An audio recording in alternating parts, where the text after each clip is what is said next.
दुरूद शरीफ पढ़ लीजिए। वाजिबुल एहतराम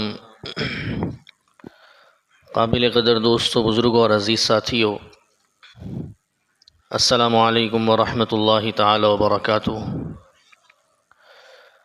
कुरान करीम की एक आयत मुबारक जनाब रसूलुल्लाह सल्लल्लाहु अलैहि वसल्लम की अहादीस तय्यबा में से एक हदीस का हिस्सा तिलावत किया है।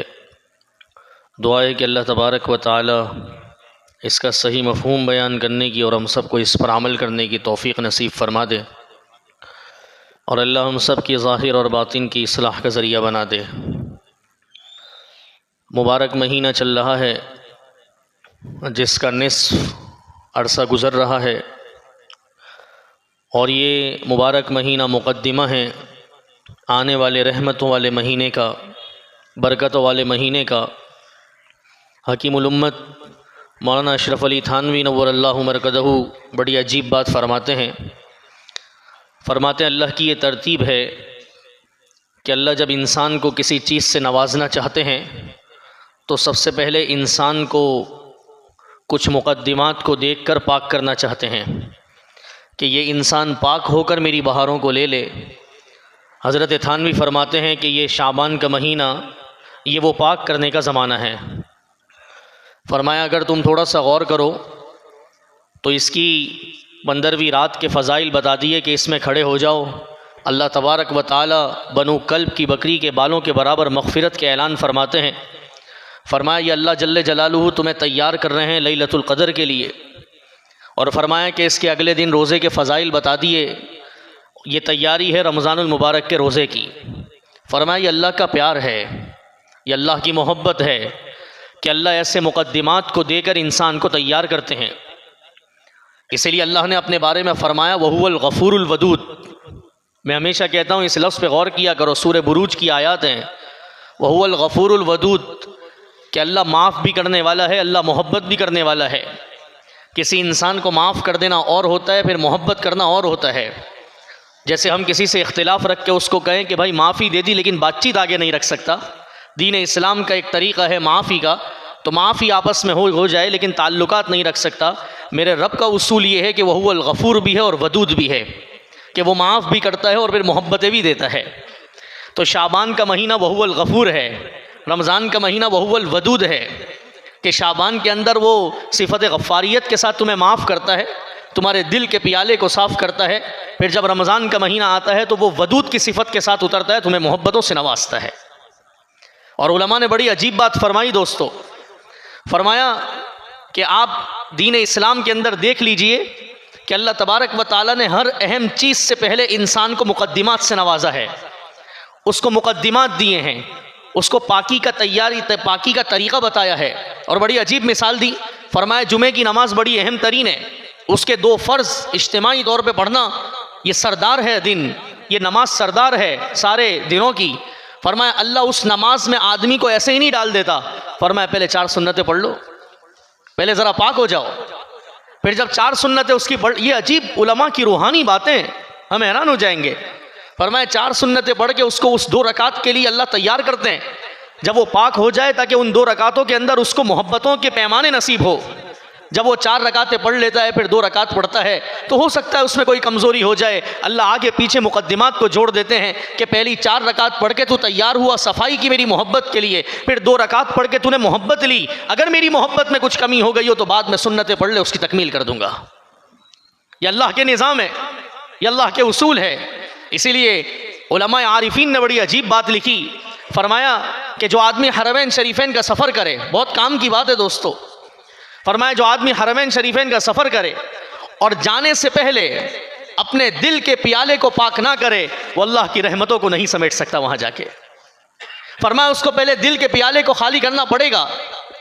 का नुकसान क्या होगा अगर वहाँ जाके खाली कर ले, वहाँ जाके माफ़ियाँ कर ले, बैतुल्लाह के गिलाफ को पकड़ के अल्लाह से रुजू कर ले, कर सकता है, इनकार नहीं। उलमा भी उलमा हैं, अल्लाह के आरिफ भी अल्लाह के आरिफ है। फरमाया नुकसान ये होगा कि वहाँ जाके जितना वक्त सफाई में लगाएगा तो उसके बाद अल्लाह की मोहब्बत के पैमानों को लाने का वक्त नहीं रहेगा और वहाँ से रुखसत हो जाएगा। फरमाया दिल के प्याले को साफ करके जाए। इसीलिए अल्लाह ने इसके लिए फरमाया फ़क़ुल्तु अस्तग़फ़िरू रब्बकुम इन्नहु कान गफ़्फ़ारा, कि इस्तिग़फ़ार करके जाओ, यहाँ से दिल को साफ करके जाओ, दिल के प्यालों को धो कर जाओ, सारा निकाल के जाओ। जैसे ही बैतुल्लाह पे नज़र पड़े अल्लाह की जलालत, अल्लाह के जमाल का सारे अनवारात तुम्हारे दिल के अंदर उतर जाए। कमाल तो ये है, कमाल तो ये है। ये दिल का प्याला सिर्फ इन इबादतों के लिए खाली करना ज़रूरी नहीं है दोस्तों। बड़ी अजीब बात उलमा ने लिखी। फरमाया ये दिल के प्याले को साफ करना सिर्फ हरमैन के सफ़र के लिए, नमाज के लिए ज़रूरी नहीं है। फरमाया तुम जिस अल्लाह वाले से मुलाकात के लिए भी जाओ तो अल्लाह से इस्तिग़फ़ार करके उसकी मजलिस में जाओ, अल्लाह उसकी मोहब्बत और आरिफाना बातें तुम्हारे दिल में उतार देंगे। अजीब बात फरमाई।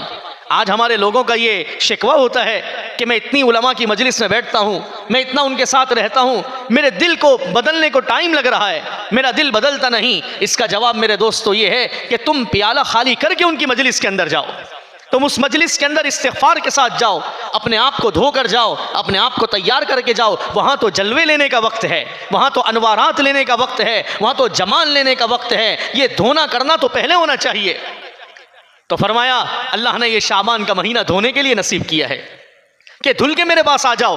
रमज़ान में जितना वक्त अपने आप को धोने में लगा दोगे तो मेरी मारिफत का रहमत वाला अशरा निकल जाएगा, मग़फ़िरत का अशरा निकल जाएगा, जहन्नम से छुटकारे का अशरा निकल जाएगा। इसकी सफाई के लिए तुम्हें कोई वक्त निकालने की ज़रूरत नहीं है। मैंने शाबान के महीने को बनाया ही सफाई के लिए है। इसीलिए अम्मा आयशा सिद्दीक़ा रज़ी अल्लाह ताला अन्हा फरमाया करती थी कि जनाब रसूलुल्लाह सल्लल्लाहु अलैहि वसल्लम फरमाते थे कि लोग शाबान के महीने को समझे नहीं है, लोग शाबान के महीने को समझे नहीं है। हदीस के अल्फाज का मफ़हूम इस तरह है, रिवायात को जमा करके उलमा ने फरमाया कैसे नहीं समझे। फरमाया ये तो रमज़ान की तैयारी का वक्त है। और अम्मा आयशा फरमाती हैं कि मैंने अपने महबूब को इतने कसरत से रोज़े रखते हुए किसी और महीने के अंदर नहीं देखा। फरमाया या रसूल अल्लाह आप तो रहमतुल लिल आलमीन हैं, आप तो काफ़तल लिन्नास बशीरन व नज़ीरा हैं, आप क्यों रोज़े रख रहे हैं? आगे रमज़ान आ रहा है। फरमाया कि मैं इसलिए रोज़े रख रहा हूँ, ये महीना मामूली महीना नहीं है, इस महीने के अंदर अल्लाह तबारक व ताला पूरे साल का हिसाब किताब जमा करते हैं, पूरे साल का हिसाब किताब दिया जाता है। यहाँ से जिसकी रुखसती होती है उसका नाम लिखा जाता है, जिसकी आमद होती है उसका नाम लिखा जाता है। मेरे नबी फरमा रहे हैं, वजह कायनात फरमा रहे हैं, रहमतुल लिल आलमीन फरमा रहे हैं, अगले पिछले जिनके गुनाहों की माफ़ी है वो फरमा रहे हैं कि मैं इसलिए रोज़े रख रहा हूँ जब मेरा हिसाब किताब अल्लाह के सामने पेश हो तो मैं हालत रोज़े में हूँ, अल्लाह ताला इसको देख के जो है वो मग़फ़िरत के ऐलान फरमा दे, मेरे रोज़े की हालत में मेरा अमाल नामा चला जाए। इतना मुबारक महीना है, लेने की ज़रूरत है, मुकद्दिमा बनाने की ज़रूरत है। मेरे दोस्तों बहुत सारे लोगों का रमज़ान आ रहा है, गुजर रहा है, वो ये मुकद्दिमों की कदर नहीं करते, इन रातों को उठने की हरकत पैदा नहीं करते अपने अंदर, इस महीने के अंदर रोजे रखने की आदत नहीं डालते, एक दो तो रोजे रख लो, 3-4 रोजे रख लो, ताकि रमजान के महीने में हशाश और बशाश होकर तुम रोजे की कसरत करो और अल्लाह तुम्हें माफ करे। ये जिंदगी दुनिया के लिए नहीं है दोस्तों, यह आखिरत के लिए है। अल्लाह ने इस जिस्म को इतना बेकार नहीं बनाया, अल्लाह ने हमें हाथ पांव देकर इतना बेकार नहीं बनाया। समझो अपनी कदर को। वलक़द कर्रमना बनी आदम, अल्लाह ने बनी आदम को इज्जत दी है। आपको जानवर पर अल्लाह ने इज्जत दी है, आपको चरिंद परिंद पर अल्लाह ने इज्जत दी है, आपको समंदरी जानवरों पर अल्लाह ने इज्जत दी है कि इंसान की इतनी शराफत और करामत है कि इंसान से बड़ी कोई मखलूक नहीं। फजीलत दी है, लक़द खलक़नल इंसान फ़ी अहसनि तक़वीम। आप तो फजीलत वाले हो, आप तो अल्लाह को मनाने वाले लोग हो। हिसाब किताब में करते हो, हिसाब किताब के अंदर मुकद्दिमात चलाते हो कि अगला, मैंने पिछले जुमे भी अर्ज किया था कि अगला महीना सीजन का है, उसकी तैयारी उस वक्त नहीं करनी, माल पहले से तैयार करना है। तो यहां क्यों ऐसा मामला है? यहां क्यों नाइंसाफी है? क्यों अल्लाह से मोहब्बत नहीं करना चाहते? कुर्ब क़यामत है, लोगों की रुखसतियों का वक्त चल रहा है, कोई जा रहा है, कोई कैसे जा रहा है, हादसात या अमवात चल रही हैं। क्यों अल्लाह के सामने ऐसे पेश होना चाहते हो कि हमारा जो है बर्बाद हो जाए, हमारी आखिरत खराब हो जाए? ये धुलने का वक्त है, और धुलने का सबसे बड़ा तरीका इस्तिग़फ़ार है। इस महीने को इस्तिग़फ़ार के अंदर लगाओ। और अल्लाह ने बड़ी अजीब बात कुरान में फरमाई, वानिस्तग़फ़िरू रब्बकुम सुम्मा तूबू इलैहि युमत्तिअकुम मताअन हसना। सुभान अल्लाह, फरमाया इस्तिग़फ़ार करो, अपने अल्लाह से इस्तिग़फ़ार करो, माफ़ी मांगो अल्लाह से, फिर उसकी तरफ रुजू करो, उससे ताल्लुक़ बनाओ। युमत्तिअकुम मताअन हसना, तुम्हें मताए हसना अता करेंगे अल्लाह। मताए हसना क्या है? अब उलमा की ज़रूरत पड़ी, इस्तिग़फ़ार करो तो मताए हसना मिलेगा। भाई क्या है मताए हसना? ये तो एक नाम है, समझ में नहीं आ रहा। फरमाया चंद चीजें हैं मताए हसना जो अल्लाह इस्तिग़फ़ार वाले को अता करेंगे। फरमाया सबसे बड़ी चीज, अल्लाह तबारक व तआला उसकी जिंदगी को आमाल सालिहा पर लगा देंगे। युमत्तिअकुम मताअन हसना। और पाकिस्तान के एक बहुत बड़े आलिम हजरत डॉक्टर अशाह जलील अहमद अख़ून साहब दामत बरकातुहुल आलिया ने बड़ा अजीब नुक्ता फरमाया। फरमाया देखो, युमत्तिअकुम मताअन हसना, अल्लाह ने फरमाया कि पहला इनाम उसको ये देंगे, उसकी जिंदगी आमाल सालिहा पर लगा देंगे, ये इनाम है।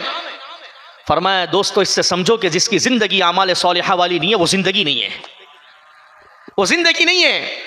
वो एक 2 पांव वाला एक मखलूक है जो अपनी जिंदगी गुजार रही है, कमाल जिंदगी उसकी नहीं है। जिंदगी तो उसकी कमाल की है जो युमत्तिअकुम मताअन हसना, जिसको अल्लाह ने अमाल पे लगा दिया कि वो अमाल सालिहा वाला हो। समझ लो, जान लो, जिसकी जिंदगी के अंदर अमाल सालिहा नहीं है, वो जिंदगी बराए जिंदगी है। और फरमाया दूसरा, अल्लाह उसको इनाम अता करेंगे इस्तिग़फ़ार पर कि अल्लाह तबारक व तआला उसकी उम्र को दराज कर देंगे। ये अल्लाह के हाथ में, उसकी उम्र को दराज कर देंगे। ये कुरान से नुकात निकाल रहे हैं हमारे उलमा कि युमत्तिअकुम मताअन हसना, अल्लाह उसको क्या तू मता देगा? जिसकी जिंदगी आमाल सालिहा पर आ जाए, बताओ मुझे, उसको किसी और चीज की जरूरत होगी? उसको देख कर लोग कलमा पढ़ेंगे, देख कर उसका उठना बैठना लोगों के लिए अजर बन जाएगा, लोगों के लिए नमूना बन जाएगा कि कैसे उठ रहा है और कैसे बैठ रहा है। फरमा अल्लाह उसकी उम्र को दराज कर देंगे, उम्र में बरकत नसीब फरमाएंगे, जो कि नबी ने भी दुआ मांगी है, बारिक लना फी रजब व शाबान व बल्लिगना रमज़ान। और फरमाया तीसरा इनाम अल्लाह उसको इस्तिग़फ़ार पर अता करेंगे। फरमाया अल्लाह तबारक व तआला उसकी रोज़ी के अंदर अजीब बरकत नसीब फरमा देंगे। बहुत मरतबा ये जुमला कह चुका हूँ, यकीन करो आज 99% लोगों की परेशानी ये रिस्क है, रिस्क। और रिस्क का वादा अल्लाह ने इस्तिग़फ़ार पर किया है। इसीलिए हमारे एक आलिम ने अपनी किताब में अजीब बात लिखी, फरमाया कि अभी हाल ही में अरब ममालिक के अंदर एक बंदा बड़ा गरीब था, अल्लाह ने उसके कारोबार को चमका दिया, उसके 4 चांद लग गए, अल्लाह ने उसको रोज़ी अता कर दी। लोग उसके पास पहुँचे और पहुँचने के बाद पूछा कि क्या हुआ, हालात कैसे बदले, हमें भी वो तरीक़ा बताओ, हमें भी वो अंदाज़ बताओ। फरमाया कोई तरीक़ा नहीं, कोई वजीफ़ा नहीं, कोई अंदाज़ नहीं। मैं एक आलिम की मजलिस में बैठा था, उन्होंने फरमाया फ़क़ुल्तु अस्तग़फ़िरू रब्बकुम इन्नहु कान गफ़्फ़ारा युरसिलिस समा अलैकुम मिदरारा व युमदिदकुम बिअमवालिन व बनीन। जब मैंने ये सुना कि अल्लाह इस्तिग़फ़ार से रिस्क में बरकत देता है, अल्लाह इस्तिग़फ़ार से गुनाहों को माफ़ कर देता है, मैंने अपना ओढ़ना बिछोना इस्तिग़फ़ार को बना लिया। हर वक्त अल्लाह से माफ़ी मांगता था, हर वक्त अमाल में लगा रहता था। अल्लाह ने दिनों के अंदर इन हालात को बदल दिया। ये इस्तिग़फ़ार का महीना है। करो अपने दिलों के प्यालों को साफ, तो अल्लाह की तजल्ली आएगी। इसलिए मैंने बड़ा अजीब नुक्ता कहा था, उलमा की मजलिस में जाने से पहले भी इस्तिग़फ़ार करके जाया करो, ताकि उनकी मारिफत की बातें तुम्हारे दिल में उतरे। मुबारक महीना है, 15वीं तारीख आ रही है, अल्लाह ने हमें माफ़ करने के लिए दी है। यही मस्जिद है, यही दीवार है, यही ज़मीन है, ये मजमे के अंदर बहुत सारे लोग आज हमारे साथ नहीं है दोस्तों, ये हकीकत है। और आज से चंद साल के बाद इसी जगह पर कोई और होगा और हम नहीं होंगे, ये भी हकीकत है। बनाओ अपनी ज़िंदगी को तरीक़े वाली कि अल्लाह भी खुश हो कि हाँ, इसने शाबान के महीने को कमाल बनाया, क्योंकि अल्लाह ने यह महीना माफ़ी के लिए दिया है, अल्लाह ने यह महीना मग़फ़िरत के लिए दिया है।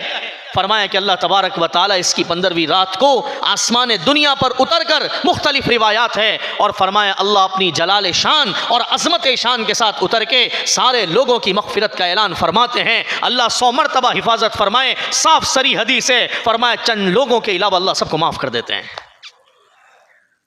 वो सिफत गफ़ारियत वाला अल्लाह, वो माफ़ करने वाला अल्लाह। कौन है ऐसे बदबख्त या अल्लाह जिसकी माफ़ी नहीं है? बात मशहूर है, लेकिन सुनो थोड़ा सा दिल के कानों से। आपके स्टेटसों की भी जीनती हदीस बनती होगी, लेकिन कभी गिरेबान में झांक के सोचा मैं तो नहीं हूं इन लोगों में।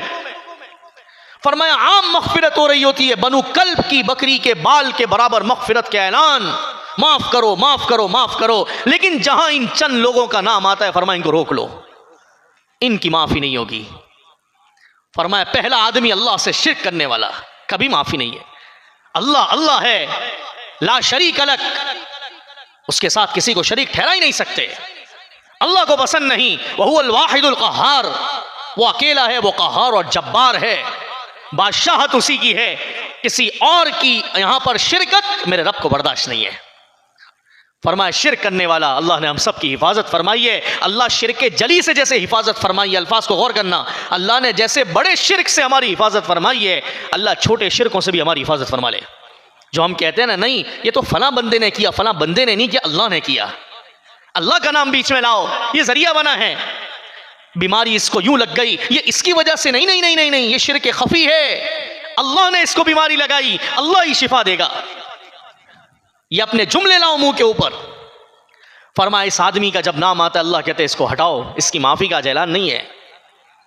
ये तो अल्लाह ने हम सब की हिफाजत फरमाई, लेकिन अगले जो जुमले हैं वो बहुत सोचने के काबिल है। फरमाया दूसरा आदमी जिसको इस रात हटा दिया जाता है, जब ऐलान हो रहे होते हैं इन्नहु कान गफ्फारा, कि इसको भी माफ करो, इसको भी माफ करो, इसको भी माफ करो, मुझ समेत सबको जरूरत है। फरमाया दूसरा आदमी जिसको माफ नहीं किया जाता, अल्लाह अपने जलाल और जमाल को उस पर से हटा लेते हैं, अल्लाह अपनी सिफत गफ्फारियत उससे उठा लेते हैं। फरमाया वो शख्स है जो मुसलमानों के लिए अपने दिल में कीना और बुग़्ज़ रखे है, कि गुस्सा सामने उतार तो नहीं सकता, आसान तारीफ कर रहा हूं बुग़्ज़ और कीने की, सुन लो, कि गुस्सा सामने उतार नहीं सकता, अंदर अंदर उसके लिए गलत बातें सोच रहा है। फरमाया ये मेरी मखलूक के लिए गलत सोच रहा है, सामने बात कर लेनी चाहिए, सामने मामले को हल कर लेना चाहिए, लेकिन अंदर अंदर उसके लिए गलत बातें सोच रहा है। फरमाया इस रात भी इसको ऐसे ही रहने दो जब तक ये अपने दिल को साफ ना करे। फरमाया इसकी भी माफी नहीं होगी आज की रात। पाक करो अपने दिल को। यही मेरे महबूब ने अपने प्यारे बच्चे से फरमाया था कि या बुनैया इन कदरता, तेरी अगर ताकत और कुदरत हो और तू सुबह शाम करे, और तू शाम भी करे और सुबह भी करे, और तुझे अल्लाह ने कुदरत दी हो, सुनो अल्फाज हदीस के, तुझे अल्लाह ने कुदरत दी हो और तू सुबह शाम करे मेरे प्यारे बेटे अनस, और तू शाम करे रात करे, और तेरे को अल्लाह ने सलाहियत और कुदरत दी हो, तो एक काम कर लेना प्यारे बेटे, 10 साल खिदमत के बाद ये नबी निचोड़ निकाल के बता रहे अपने बच्चे को, फरमाया इतना कर लेना कि अपने दिल में किसी मुसलमान के लिए कोई बात मत रखना। क्या होगा? फरमाया प्यारे बच्चे या बुनैया ज़ालिका मिन सुन्नती, ये कुछ और नहीं है, ये मेरी बहुत अजीम सुन्नत है कि अपने दिल को लोगों के लिए साफ कर लेना। क्या करोगे बात को दिल में रख के, क्या करोगे? 70 साल जियोगे उस बात को लेकर, जाना तो मिट्टी के अंदर है, आपको भी और उसको भी। आप ताल्लुकात नहीं रख सकते, इसका शरीयत ने इख्तियार दिया है, लेकिन उसके लिए गलत तो मत सोचो कि उसका कारोबार क्यों इतना अच्छा चल रहा है और मेरा क्यों नहीं चल रहा, वो उसकी क्यों इतनी सारी डील हो रही है मेरी क्यों नहीं हो रही, उसके इतने कस्टमर है मेरे क्यों नहीं है। नहीं नहीं नहीं, इन्नल्लाह वर्रज़्ज़ाक़ ज़ुल क़ुव्वतिल मतीन, ये हमारे हाथ में नहीं है। फरमाया प्यारे बेटे तेरे पास सलाहियत हो तो ऐसा कर लेना।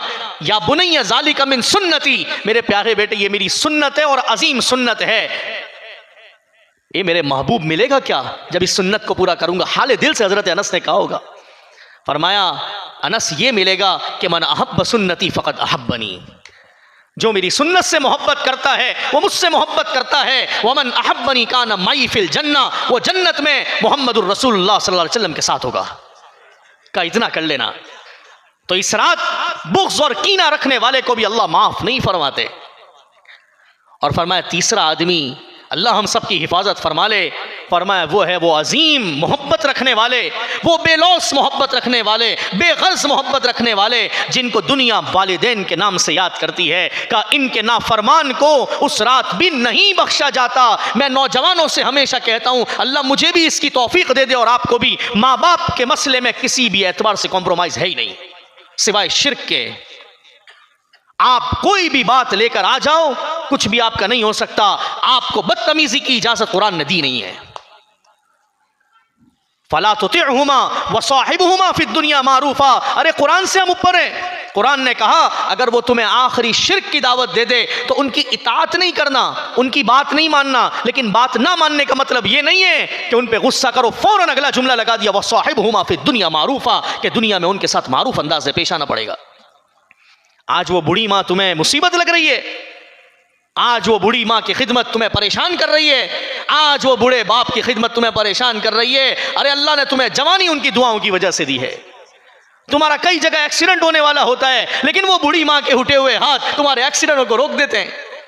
तुम्हें कारोबार में नुकसान होने वाला होता है, लेकिन उसकी रात की आहें, उसके आंसू निकलना तुम्हारे हालात को तब्दील कर देते हैं। तुम्हें क्या पता। इसलिए मेरे महबूब ने फरमाया, जब पूछा अल्लाह के नबी किसका ज्यादा हक है, फरमाया माँ का ज्यादा हक है। किसका ज्यादा हक है? माँ का ज्यादा हक है। किसका ज्यादा हक है? फरमाया 3 मरतबा माँ का ज्यादा हक है, क्योंकि वो तकलीफ भी ऐसी बर्दाश्त करती है।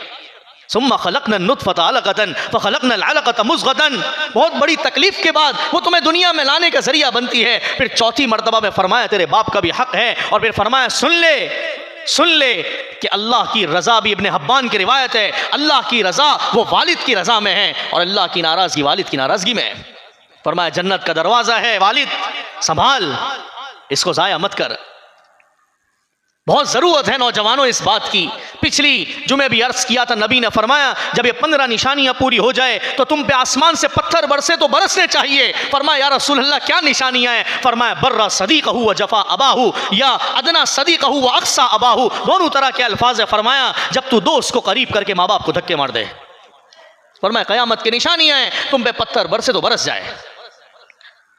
आज उन माँ बाप को हम जाके इतना नहीं पूछते कि आपका क्या हाल है, इतना अपनी जिंदगी के अंदर लग गए। नहीं करो ऐसा।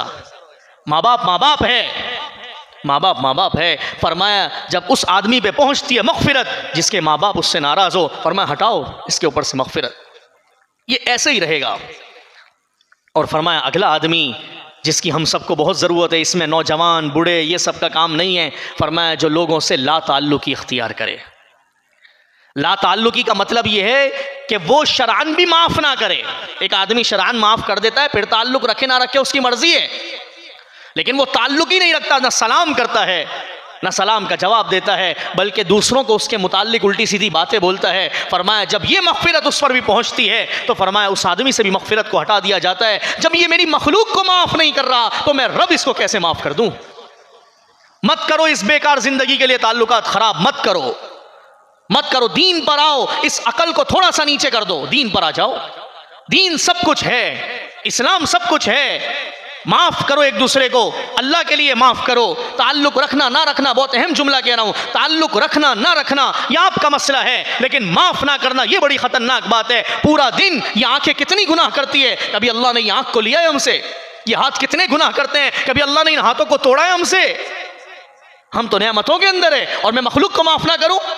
बीवी थोड़ा सा गलत काम करे तो उस पर गुस्सा, उसको बातें सुनाते हो, और होटल के अंदर खाना सही ना भी हो तब भी उसकी तारीफ करते हो। ये जुल्म नहीं है, ये जुल्म नहीं है। वो भी किसी की पली हुई बच्ची है, उसके बाप ने भी उसको बड़े आराम और इकराम से रखा है, वो आपकी खिदमत कर रही है। उसके बाप ने कभी उसको गिलास नहीं उठाने दिया। क्या कर रहे हो? वो खिदमत कर रही है और उसका खिदमत का हक है, लेकिन तुम भी थोड़ा ख्याल करो, उस पर हल्का हाथ रखो।